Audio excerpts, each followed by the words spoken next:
मेरे विचार से प्लेनेट तो इम्पोर्टेंट है ही, नक्षत्र की ये बारे में भी जानकारी होना बहुत हम्म। जरूरी है। और नक्षत्र वर्सेस प्लेनेट के बारे में आप हम्म। सामान्य जन को और हम जैसे को भी कुछ बताने की कोशिश करें, जिससे कि हम्म। सीधा लाभ हम कुछ ले सकें। और बाद में रईस ओबराय जी तो इस बारे में आपसे क्वेश्चन पूछेंगे। Thank you. करेक्ट। चलिए थोड़ा नक्षत्रों के बारे में बात करते हैं, क्योंकि राशियों के बारे में हमने कई बार चर्चाएं की, ग्रहों के बारे में चर्चाएं की। तो नक्षत्र क्या होते हैं? जैसे हम लोग जोडियक को अगर 12 इक्वल पार्ट्स में डिवाइड करते हैं तो हमें 12 राशियां मिलती हैं, जो हर राशि एक 30 डिग्री की होती है। वही अगर हम जोडियक को 27 इक्वल पार्ट्स में डिवाइड करते हैं, जोडियक को 27 इक्वल पार्ट्स में डिवाइड करते हैं, तो वी गेट 27 कॉन्स्टलेशन, जिसको नक्षत्र बोलते हैं। और हर नक्षत्र जो है वो 13 डिग्री 20 मिनट्स का जो जोडियक का पोर्शन है उसको कवर करता है। और ये जो नक्षत्र है बेसिकली ये एक स्टार्स का ग्रुप होता है, और इसमें एक मेन स्टार भी होता है, इसको हम योग तारा कहते हैं। और योग तारा के द्वारा ही जो है हम इस नक्षत्र की पहचान भी करते हैं। और ज्योतिष में 27 नक्षत्र हैं। और 27 नक्षत्रों के अलावा भी अगर हम अपने पुराने शास्त्रों को देखें तो और भी कुछ नक्षत्रों का वर्णन किया गया है, जैसे कोई अग्नि है, ब्रह्मा है, प्रजापति है, इस टाइप के कई सारे नाम आपको देखने को मिलते हैं। और कभी कभी जो लोग पूछते हैं कि नहीं 27 तो नहीं 28 नक्षत्र होते हैं, तो एक 28वां नक्षत्र जिसको हम अभिजीत नक्षत्र के नाम से जानते हैं। और अभिजीत नक्षत्र कोई अलग नक्षत्र नहीं है। ये जो दो नक्षत्र होते हैं उत्तर आषाढ़ और श्रावण, उसका एक पर्टिकुलर पोर्शन है, उसको हम अभिजीत नक्षत्र के नाम से जानते हैं। और अभिजीत नक्षत्र जो लास्ट पद है उत्तर आषाढ़ का, ये लास्ट 3 डिग्री 20 मिनट है उत्तर आषाढ़ की। और जो श्रावण नक्षत्र की पहली 4 घटी है, उनका जो पोर्शन है उसको हमने एक सेपरेट नाम दे दिया, जिसको हम अभिजीत नक्षत्र के नाम से जानते हैं।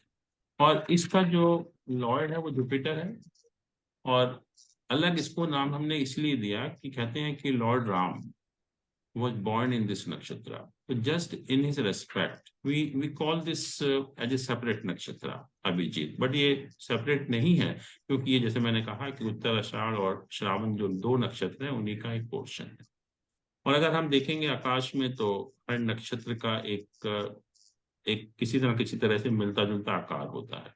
और हर नक्षत्र का कोई ना कोई एक डीटी या लॉर्ड होता है कोई भी। जैसे मान लीजिए कि अश्विनी नक्षत्र अगर है तो नक्षत्रों के नाम है 27, अश्विनी, भरणी, कृतिका, रोहिणी, मृगशिरा, आद्रा, पुनर्वसु, पुष्य, श्लेषा, मगा, फाल्गुनी, उत्तर फाल्गुनी, हस्त, चित्रा, स्वाति, विशाखा, अनुराधा, ज्येष्ठा, मूला, पूर्वाषाढ़, उत्तराषाढ़, श्रावण, धनिष्ठा, शतविशाख, पूर्व भाद्रपद, उत्तर भाद्रपद और रेवती। ये 27 नक्षत्र होते हैं।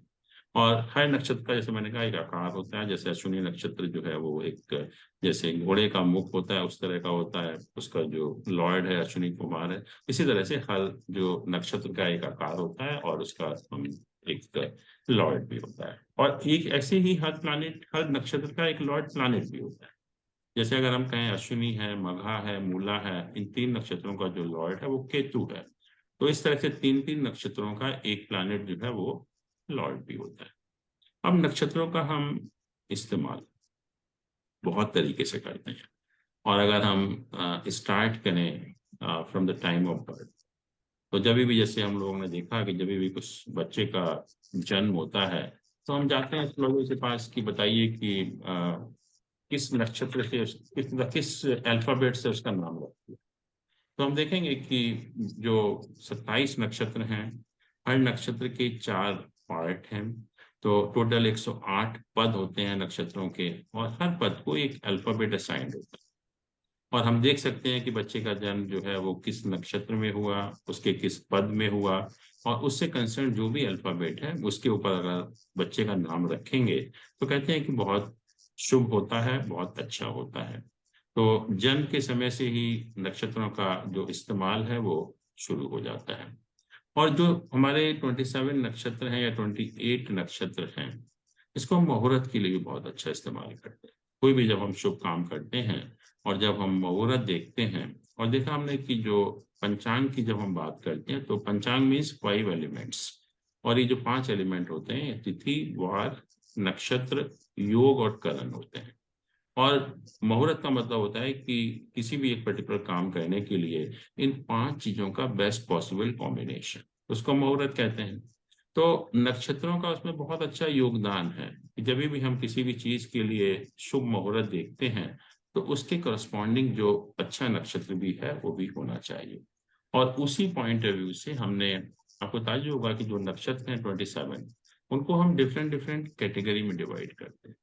एक होता है कि जैसे ध्रुव नक्षत्र होता है, तो उसको हम कहते हैं स्थिर नक्षत्र भी कहते हैं। जस्ट मैं एग्जाम्पल ही दूंगा, सारा लंबा डिस्कशन से फायदा नहीं है। तो जैसे रोहिणी है, उत्तर फाल्गुनी है, उत्तर आषाढ़ा है, उत्तर भाद्रपद है, 4 नक्षत्र होते हैं। तो इसमें हम स्थिर प्रकृति के जो काम होते हैं वो हम करेंगे तो उसमें हमें बहुत अच्छा फल मिलेगा। जैसे स्थिर प्रकृति के काम क्या होते हैं, जैसे हमें कोई नया मकान शुरू करना है, हम चाहते हैं कि हम स्थिर होकर रहें उसमें। हमें मान लीजिए कोई अच्छी नौकरी मिली और हम चाहते हैं कि उस नौकरी में हमारा लंबे टाइम तक हम रहें उसमें जो है। तो इस टाइप के काम जो स्थिर प्रकृति के होते हैं उस नक्षत्रों में अगर हम काम करेंगे तो हमारे लिए बहुत शुभ है। ऐसे ही एक नक्षत्र होते हैं जिसको हम चर भी कहते हैं, चंचल कहते हैं, चल कहते हैं, या मतलब मूविंग नेचर वाले नक्षत्र होते हैं। तो वो है पुनर्वसु है, स्वाति है, श्रावण है, धनिष्ठा है, सतविशाख है, ये 5 नक्षत्र होते हैं। तो इसमें जो मूविंग नेचर वाले काम होते हैं, अब मूविंग नेचर वाले काम हमें मान लो ट्रेवल के लिए हम निकले, हम चाहते हैं कि ट्रेवल में कोई बाधा नहीं आनी चाहिए, ट्रेवल हमारी सक्सेसफुल होना चाहिए, यात्रा जो है, तो उसके लिए बहुत शुभ है। व्हीकल का हम इस्तेमाल कर रहे हैं, व्हीकल हमारा चलता रहना चाहिए, रास्ते में रुके ना। तो या हमें व्हीकल कोई परचेज करना है या उसका इस्तेमाल करना है, तो ऐसा टाइम में हम परचेज करें कि वो व्हीकल है वो चलता रहे, मतलब उसमें कोई खराबी ना आए। तो हम 4 नक्षत्रों में हम उसको खरीद सकते हैं, इसका इस्तेमाल कर सकते हैं। ऐसे ही कुछ एक मिश्र नक्षत्र होते हैं, सामान्य प्रकृति के काम कर सकते हैं। एक लघु होते हैं, विप्र प्रकृति के नक्षत्र होते हैं। जैसे हम कोई बिजनेस शुरू करना चाहें या कोई फ्रेंडशिप करना चाहें या कोई मेडिसिन बनाना चाहें, कोई पेंटिंग बनाना चाहें तो हम कर सकते हैं। एक मृदु नक्षत्र होते हैं, मित्र नक्षत्र, उसमें भी जैसे हम कोई एंटरटेनमेंट का काम करना है, फ्रेंडशिप है, सिंगिंग है, डांसिंग है, थिएटर है, इस टाइप के काम करने हैं तो हम कर सकते हैं। एक होता है उग्र प्रकृति वाले, क्रूर प्रकृति के नक्षत्र, जैसे भरणी है, मघा है, पूर्व फाल्गुनी है, पूर्व आषाढ़ है, उत्तर पूर्व भाद्रपद है, 5 नक्षत्र। जैसे मान लीजिए पहले जमाने में हम कोई लड़ाई पे जाते थे, किसी को मारना होता था, किसी को पॉइजन देना होता था, तो वो उग्र प्रकृति के जो नक्षत्र होते हैं उसमें करते थे। ऐसे ही एक होता है दारुण, जिसको हम कहते हैं तीक्ष्ण प्रकृति के नक्षत्र होते हैं। आद्रा है, अश्लेषा है, ज्येष्ठा है, मूला है, ये 4 नक्षत्र होते हैं। तो इसमें कोई ब्लैक मैजिक का काम है, या जो पहले लोग करते थे, भूत प्रेत बाधा निवारण करते थे, वो इन नक्षत्रों में करते हैं। तो कहने का अर्थ ये है कि इन नक्षत्रों का जो इस्तेमाल है वो मुहूर्त के लिए बहुत इम्पॉर्टेंट है। और उसके अलावा भी पहले जमाने में, आजकल शायद उसका इस्तेमाल नहीं होता, कुछ नक्षत्रों को हमने अधोमुख कहा, कुछ को ऊर्ध्वमुख कहा, कुछ को तिर्यक मुख कहा। तो अधोमुख मतलब इसका मुख नीचे की तरफ होता है, तो कोई भी जैसे हमें जमीन से कुआं खोदना है या बोरिंग करना है या कोई मिनरल वगैरह निकालने हैं तो उस टाइप के काम करते थे।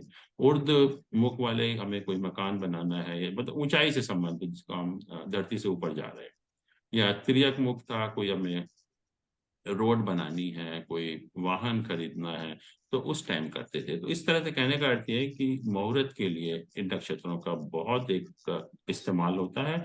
और जितने भी योग बनते हैं जो हम पंचांग में हमें लिखे हुए होते हैं, वो भी सब जो नक्षत्रों का, तिथि का, नक्षत्रों का वीक डे का एक कॉम्बिनेशन होता है, वो हमारे बहुत अच्छे योग भी बनाता है। परंतु जैसे आपने कहा कि हम प्रिडिक्शन में हम इसका कैसे इस्तेमाल, और हमारा जो शायद पर्पज भी वही है आज कि प्रिडिक्शन में हम कैसे इसका इस्तेमाल करते हैं। तो मैंने कहा कि एक राशि में 2.25 नक्षत्र होते हैं, और जितना भी कोई भी आप कंप्यूटर हॉरोस्कोप देखेंगे, हमारा जो कंप्यूटर हॉरोस्कोप है वो स्टार्ट ही उसी से होता है। एक टेबल बनी होती है, उस टेबल में लिखा होता है कि कौन सा प्लैनेट किस राशि में है, कितने डिग्री पर है, कौन से नक्षत्र में है, कौन से नक्षत्र का पद है या चरण है, और उसका लॉर्ड क्या है। और अगर हम जब किसी भी प्लैनेट की पोजीशन देखते हैं प्रिडिक्शन के पर्पस के लिए, तो हमें देखना पड़ता है कि प्लैनेट किस नक्षत्र में प्लेस्ड, और उस नक्षत्र का लॉर्ड क्या है, और उस नक्षत्र के लॉर्ड की क्या पोजीशन है आपके हॉरोस्कोप में। तो कहते हैं कि अगर नक्षत्र के लॉर्ड की पोजीशन ठीक नहीं होगी तो आपको जो एक्सपेक्टेड रिजल्ट नहीं मिलेंगे, प्लैनेट वीक हो जाएगा। और अगर प्लैनेट ऐसे नक्षत्र में प्लेस्ड है जिसके लॉर्ड की पोजीशन हॉरोस्कोप में बहुत अच्छी है, तो कहते हैं कि प्लैनेट उसी हिसाब से स्ट्रांग भी हो जाता है। और ऐसे ही योगों का सवाल है, जब भी कोई योग बनता है, और जैसा हम लोग जानते हैं कि किसी भी योग के जो रिजल्ट्स होते हैं उनका वाइड वेरिएशन होता है, एक उसके रिजल्ट 5% भी हो सकते हैं, एक 100% भी हो सकते हैं। तो हमें देखना पड़ेगा कि जो प्लैनेट योग बना रहे हैं वो किस नक्षत्र में प्लेस्ड है, और उस नक्षत्र के लॉर्ड की हॉरोस्कोप में क्या पोजीशन है, और उसी के हिसाब से जो योग की जो हम कहेंगे कि जो शुभता है या जो उसकी स्ट्रेंथ है वो डिसाइड होती है। तो हम जितने भी जो प्लैनेट की पोजीशन होती है प्रिडिक्शन के पर्पस के लिए, या जितना भी हम लोग योग के रिजल्ट देखते हैं, तो बहुत इंपॉर्टेंट है कि जब तक हमें ये नहीं देखेंगे कि वो योग है या जो प्लैनेट है किस नक्षत्र में बना है और उस नक्षत्र के लॉर्ड की क्या पोजीशन। और इसके अलावा भी इसका बहुत नक्षत्रों का इस्तेमाल होता है, खासतौर से मैचिंग ऑफ हॉरोस्कोप, जैसे हम जानते हैं कि बहुत सारी चीजें होती हैं, वो हमारे नक्षत्र के बेसिस पर उनका क्लासिफिकेशन होता है। और खास तौर से जब हम मैचिंग ऑफ हॉरोस्कोप करते हैं फॉर द मैरिज पर्पस, उस टाइम भी हम इन सब चीज़ों का बहुत ध्यान रखते हैं, उस टाइम भी हम नक्षत्रों का बहुत इस्तेमाल भी करते हैं। और वैसे भी आजकल जो भी हम लोग प्रिडिक्शन करते हैं वो नक्षत्र बेस्ड होती हैं, और सिर्फ नक्षत्र ही नहीं बल्कि नक्षत्र के किस पद में प्लैनेट का प्लेसमेंट है, that will also influence the strength of the planet और the result of the planet. तो we go to that extent कि खाली नक्षत्र पर ही निर्भर नहीं करते, बल्कि नक्षत्र के किस पद में प्लैनेट का प्लेसमेंट है उसकी वजह से भी जो है उसकी जो स्ट्रेंथ है वो प्रभावित होती है। तो इसलिए हमारा जन्म के समय से लेकर, और जैसे मैंने अभी कहा कि पंचक भी नक्षत्रों के ऊपर ही बेस्ड है, तो जन्म से मृत्यु तक हमारी जो लाइफ साइकिल है उसमें हर स्टेज पर, जन्म हो, हम बड़े होते हैं, प्रिडिक्शन देखते हैं, मैरिज करते हैं, डेथ होती है, हर जगह नक्षत्रों का इस्तेमाल होता है ज्योतिष में। तो बर्थ के टाइम तो जैसे मैंने कहा नाम है, और एक आपने सुना होगा गंडमूल नक्षत्र होता है, कि जब भी जो बर्थ होता है फैमिली में तो we straight away run to an astrologer कि जल्दी से पूछ के आओ कि गंडमूल नक्षत्र में तो बर्थ नहीं हुआ। और गणमूल नक्षत्र भी यही है, अश्विनी, अश्लेषा, मघा, ज्येष्ठा, मूला और रेवती, ये 6 नक्षत्र होते हैं, इनको हम गणमूल नक्षत्र। तो नक्षत्र का इस्तेमाल तो हम जैसे ही हम पृथ्वी पर आते हैं इस्तेमाल शुरू हो जाता है, और जब तक हमारी डेथ होती है तब तक हम उसका इस्तेमाल करते हैं। तो नक्षत्र जो है ज्योतिष में बहुत इम्पोर्टेंट है हमारे लिए जो है।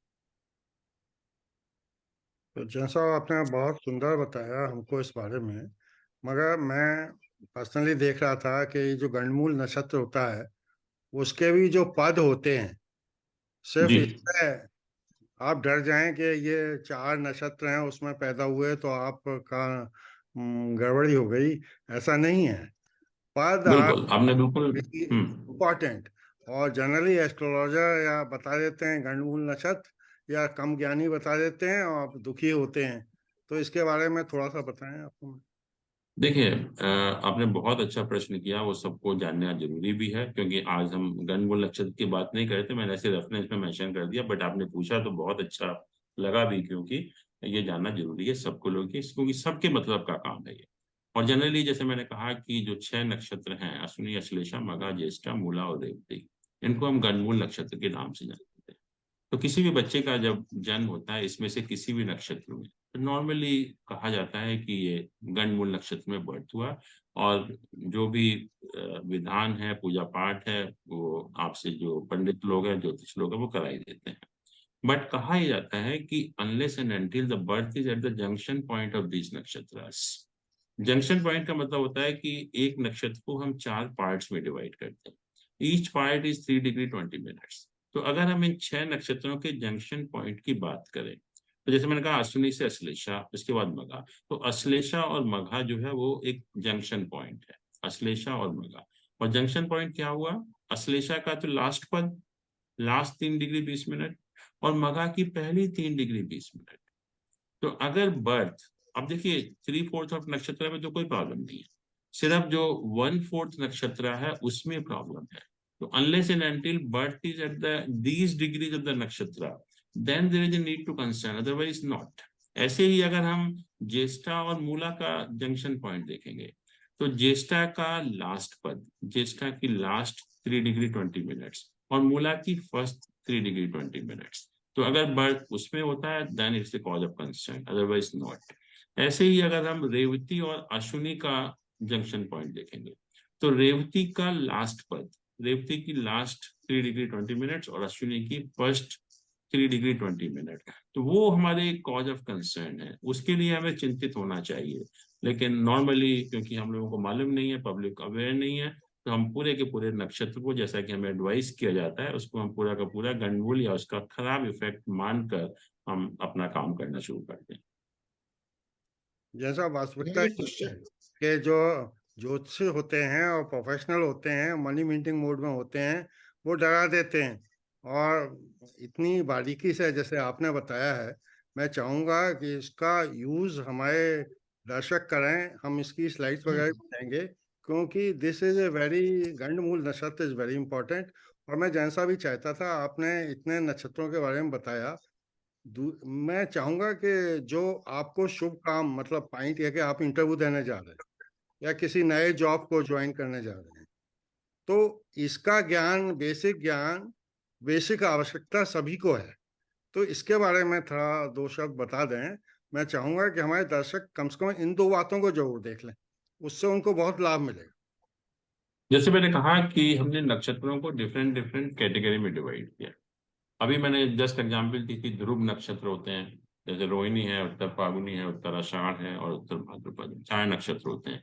तो मैंने कहा स्थिर प्रकृति के काम, जैसे मकान बनाना है हमें, या हमें मान लीजिए कि एक हमारा प्रमोशन हुआ है, हमें एक नई नौकरी में ज्वाइन करना है, हम चाहते हैं कि वहां पर स्थिर होकर रहें हम कुछ टाइम तक, तो हम उन नक्षत्रों में करेंगे। फिर मैंने कहा चर नक्षत्र होते हैं जो मूविंग प्रकृति के काम होते हैं, उसमें हम पुनर्वसु है, स्वाति है, श्रावण है, धनिष्ठा है, शतभिषाग है। तो मान लीजिए ट्रेवल करना है, हमें कहीं जाना है और हम चाहते हैं कि यात्रा में कोई बाधा ना आए, व्हीकल का इस्तेमाल करना है, व्हीकल का परचेस करना है। फिर एक मिश्र होते हैं, सामान्य नक्षत्र होते हैं, कृतिका और विशाखा, उसमें हम सामान्य प्रकृति के काम करते हैं जो हमारे लिए बहुत इंपॉर्टेंट नहीं होते। फिर एक होता है लघु या विप्र प्रकृति के काम होते हैं, जैसे अश्विनी है, पुष्य है, हस्त है, अभिजीत नक्षत्र है। तो इसमें जैसे हमें कोई बिजनेस शुरू करना है, हमें किसी से कोई रिलेशन डेवलप करने हैं, कोई पेंटिंग है, स्कल्पचर है, कोई मेडिसिन का यूज करना है, वो हम इसमें कर सकते हैं। फिर एक मृदु या मित्र नक्षत्र होते हैं, उससे मृगशिरा है, चित्रा है, अनुराधा है, रेवती है, ये 4 नक्षत्र होते हैं। तो इसमें कोई भी हमें फ्रेंडशिप करना है या कोई एंटरटेनमेंट का काम करना है, सिंगिंग है, डांसिंग है, गेम्स खेलना है, थिएटर में जाना है, वो हम कर सकते हैं। तो जैसा भी, खास तौर से नहीं, हाँ। जैसा ये तो आप पहले हमें बता चुके हैं।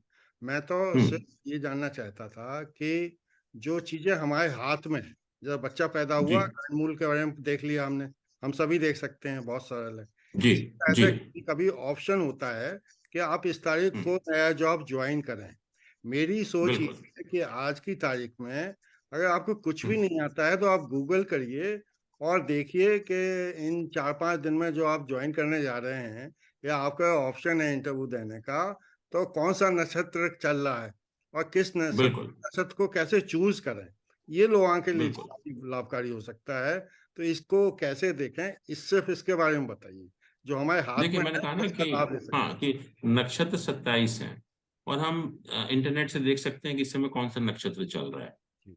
और उसको हमने डिफरेंट डिफरेंट कैटेगरी में कहा कि हर नक्षत्र में हम इस पर्टिकुलर टाइप का काम कर सकते हैं।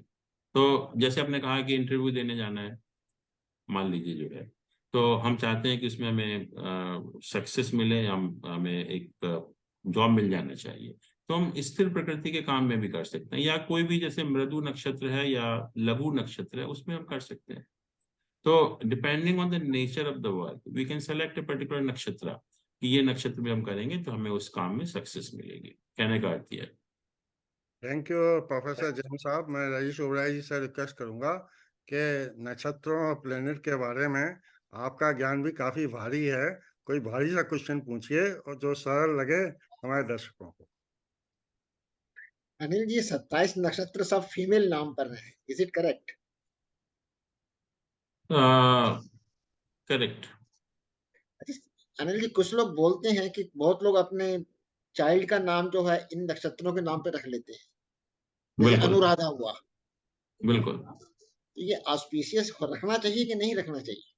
हाँ, रख सकते हैं। जैसे मैंने कहा कि अगर हम और थोड़ा सा डिटेल में जाएंगे तो हर नक्षत्र के पद का जो अल्फाबेट है उस पर भी रख सकते हैं। और इवन अगर हम नक्षत्र के नाम पे रखेंगे, जो आपका जन्म नक्षत्र है, जो आपका जन्म नक्षत्र है, तो जैसे स्वाति है, अनुराधा है, तो बहुत से लोगों के नाम होते हैं एक्चुअली में। और कई लोगों का तो मैंने देखा कि उनका नाम ही नक्षत्र होता है। तो हाँ, ये नक्षत्र अच्छा, नाम, वो भी नहीं, नक्षत्र बट आई नाम मीन टू रखने का से, तो कोई फायदा नहीं है, लेकिन जो आपका बर्थ नक्षत्र है उसके उसके नाम पर आप रखेंगे तो अच्छा है डेफिनेटली। जैसे अनुराधा नक्षत्र में हुआ तो आई कैन कीप अनुराधा नाम भी, बिल्कुल बिल्कुल, दैट इज ऑलवेज गुड है। Always auspicious. बिल्कुल। अच्छा, अच्छा अनिल जी, जैसे हमारे प्लैनेट होते हैं, मैलेफिक होते हैं, कुछ बेनिफिक होते हैं, ऐसे नक्षत्र भी नेचुरल मैलेफिक और नेचुरल बेनिफिक देखिए, होते हैं क्या? हर नक्षत्र की कैरेक्टरिस्टिक अलग अलग होती है। तो जैसे कोई भी प्लैनेट किसी पर्टिकुलर नक्षत्र में है, या हमारा जो जन्म नक्षत्र है, उसके हिसाब से हम कैरेक्टरिस्टिक भी डिफाइन करते हैं, क्योंकि हर जो नक्षत्र है, इवन जो नक्षत्र के पद की भी जो कैरेक्टरिस्टिक होती है वो अलग अलग होती है काफी डिटेल में। 108 हो गई सब कैरेक्टरिस्टिक अलग अलग हर एक पद की। बिल्कुल। और क्या, नक्षत्र कोई छोटी मोटी चीज नहीं है। नक्षत्र के ऊपर तो आपको बुक्स एंड बुक्स मिलेंगी बहुत सारी जो है। उसमें सिर्फ यही होगा कि इस नक्षत्र का ये पद है तो क्या होगा उसका जो है। Oh my God. तो काफी डिटेल में होता है। जैन साहब, एक और चीज बताइएगा, जैसे हर एक साइन में 2.25 नक्षत्र आ गए, बिल्कुल। तो साइन का कैरेक्टरिस्टिक होता है, वो इन सवा हम्म। दो के नक्षत्र के कैरेक्टरिस्टिक से कुछ मिलके बनता है क्या? तो देखिए, मैं बताऊं आपको। जैसे हम लोग खास तौर से ट्रांजिट के रिजल्ट देख रहे हैं। हमने कहा कि शनि का ट्रांजिट इस राशि में हो रहा है, तो उसके रिजल्ट क्या होंगे। अब उस राशि में 2.25 नक्षत्र है, तो हम हर नक्षत्र में जो ट्रांजिट होगा उसके रिजल्ट हम देख सकते हैं। कि अब हमने जो राशि में पूरे जो 2.5 साल रहना था शनि, उसकी जगह हमने ईयरली हमें रिजल्ट मालूम हो जाएंगे कि शनि जब इस नक्षत्र में ट्रांजिट करेगा तो ये रिजल्ट मिलेंगे, इसमें ट्रांजिट करेगा तो ये रिजल्ट मिलेंगे। तो हर नक्षत्र का जो रोल है, या कोई भी प्लानेट जब एक पर्टिकुलर डिग्री पर होता है, हम कहते हैं ना डिग्री इंपॉर्टेंट है, डिग्री इंपॉर्टेंट है। तो नेचुरली डिग्री से ये भी डिसाइड होता है कि कौन सा नक्षत्र है, उसका लॉर्ड क्या है, कौन सा पद है। तो उसके हिसाब से हमें प्रिडिक्शन भी मॉडिफाई करनी पड़ती मतलब ट्रांजिट पाड़ा तक जा सकते हैं हम लोग नक्षत्र के है। अलावा? बिल्कुल बिल्कुल। और इवन जब जैसे हम अष्टक वर्ग का सिस्टम वगैरह में भी पढ़ते हैं, तो उसमें तो एक हर जो पोर्शन है 3 डिग्री 45 मिनट्स का होता है। तो हर 3 डिग्री 45 मिनट के पोर्शन पर हम डिसाइड कर सकते हैं क्या ट्रांजिट होगा, क्या उसके रिजल्ट्स होंगे। तो ऐसा नहीं कि 30 डिग्री, तो हम ये नहीं कह सकते कि शनि 2.5 साल तक एक से रिजल्ट देगा। शनि के रिजल्ट बहुत चेंजेस होते रहते हैं, तो एग्जैक्टली हम पिन पॉइंट कर सकते हैं किस टाइम में, किस मंथ में ठीक तो Anil ji, as per result होंगे, पराशर, किस मंथ उसमें में तो खराब होंगे। पराशर में तो नक्षत्र को इतना महत्वता नहीं दी गई है, इज इट ना? नहीं, क्यों नहीं देगी। नक्षत्र को सबसे ज्यादा महत्व देगा। पहले जमाने में तो इवन जो एग्रीकल्चरलिस्ट होते थे लोग, और एग्रीकल्चर के बारे में बहुत सारी प्रिडिक्शन नक्षत्रों के ऊपर ही बेसिस की जाती थी। कि बरसात कब होगी, जब आद्रा नक्षत्र में सूर्य जाएगा, या कब होगा, तो सारी प्रिडिक्शन उसके बेसिस पे हुआ करती थी। जैन साहब, आप लोगों ने जो हमको शिक्षा दी है वो तो खाली साइन बेस दी है। हाँ, साइन बेस्ड है, बट नक्षत्र बेस्ड भी बताया था कि आपको देखना है कौन सा प्लैनेट किस नक्षत्र में प्लेस्ड है, उसके लॉर्ड की क्या पोजीशन। दैट इज काफी ऑल्सो प्रोडिक्शन, इम्पोर्टेंट। इससे प्रोडिक्शन काफी चेंज हो जाती है कि एक्यूरेसी बढ़ जाती है? बिल्कुल। नहीं नहीं, एक्यूरेसी बढ़ जाएगी। Okay, thank you accuracy Anil ji. बहुत। हम्म। तो जैन साहब और हरीश राय जी, आज की एस्ट्रोलॉजी की पाठशाला में बहुत ही ज्ञान वर्धक बातें आपने बताई हैं। और हमारा उद्देश्य यही रहता है कि हर आपका जो टॉक्स होती हैं, आपका जो प्रवचन होते हैं, आपका जो ज्ञान होता है, उसमें कम से कम एक दो चीज हर आदमी बहुत सरलता से समझ ले। और मुझे लगता है कि आपने आज जो कुछ बताया है उसमें एक दो चीजें हर आदमी बहुत सरलता से समझ लेगा।